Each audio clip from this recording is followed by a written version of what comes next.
后来镜头刷登来台湾。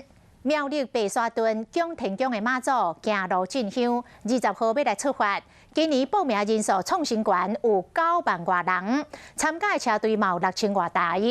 依照着礼俗，进香的前3天，也就是昨深夜，庙方来进行着放头旗的仪式，也就是请出着先锋旗，予信徒来参拜。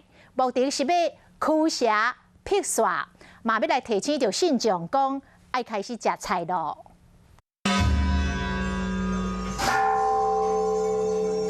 在场规定拢是信徒代表白沙屯宫天宫妈祖进香进前的先锋旗、头旗，从真宫敬请出来。行礼了后，拜煞，庙方人员甲头旗挂伫庙门边的龙条，互信徒来拜。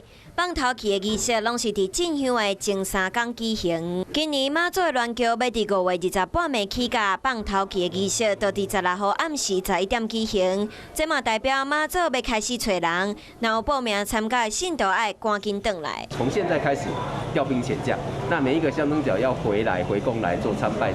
短3天的时间，我们要从社会人士转换成香灯脚的角色啊，凡事要严以律己谨言慎行。今年报名参加白沙屯妈祖进香的信徒完全无受疫情影响，参加的人数创新高。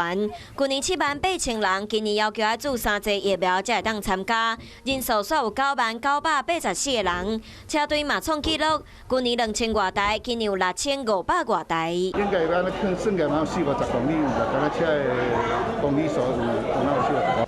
庙方讲，因为今年参加进香的信徒，佮有车队拢创新高，队伍会特别长，所以嘛要求信徒佮有车队伫进香的时爱保持安全的社交距离，而且嘛要甲嘴暗挂好，疫苗嘛爱注好，防疫要是上重要。